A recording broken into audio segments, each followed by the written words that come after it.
Bonjour, dans cette vidéo, nous allons voir donc la première partie de notre leçon sur la trigonométrie, donc à savoir les formules de trigonométrie dans le triangle rectangle. Toutes les formules qu'on va voir aujourd'hui, ce sont des formules qu'on ne peut écrire que dans le cadre d'un triangle rectangle. Ici, j'ai ABC qui est un triangle rectangle en B. L'année dernière, en quatrième, vous avez vu déjà le cosinus d'un angle, qui est le côté adjacent sur l'hypoténuse. Et cette année, on va voir le sinus d'un angle qui est opposé sur hypoténuse et tangente d'un angle qui est égal au côté opposé sur le côté adjacent. Donc, le plus gros travail à faire est un travail d'identification. Donc, je vais travailler par rapport à cet angle-là. Voilà, je vous demande aujourd'hui de travailler par rapport à cet angle-là. Dans cet exemple, j'aurais pu prendre celui-ci. On verra un peu plus tard ce qui change. Donc moi, là, je travaille avec cet angle-là. Par rapport à cet angle-là, le côté qui est en face s'appelle côté opposé. Il est en face, il est opposé à cet angle. Ensuite, le côté le plus grand, c'est l'hypoténuse. C'est le côté qui est face à l'angle droit. Et le dernier côté, c'est le côté adjacent. Adjacent, ça veut dire à côté. Il est à côté de cet angle.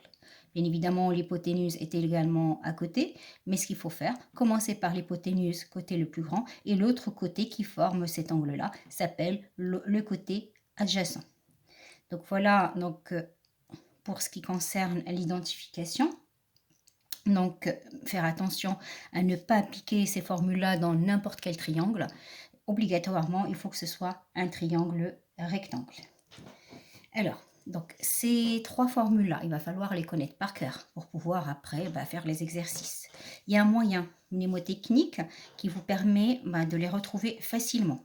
So, ka, toi. So, ka, toi. Bien évidemment, bon, il y en a qui utilisent casse-toi comme casse-toi.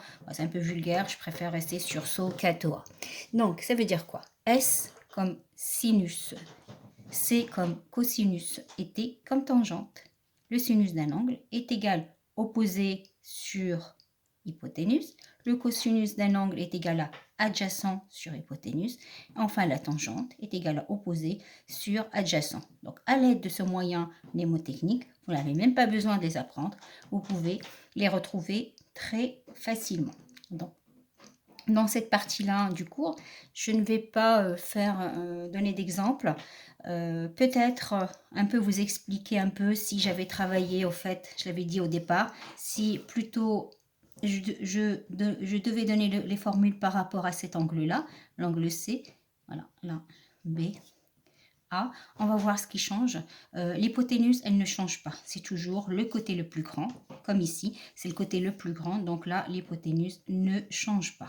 Ce qui va changer, par rapport à cet angle, par rapport à l'angle C, le côté opposé, ça sera BA. Ça sera plus BC comme par rapport à cet angle-là. Donc là, ça va être mon côté opposé. Enfin, le côté adjacent, donc hypoténuse, opposé, le dernier par élimination, c'est le côté adjacent. Voilà, dans cette vidéo, donc j'ai traité la première partie du cours et dans la prochaine vidéo, on va voir des exercices d'application.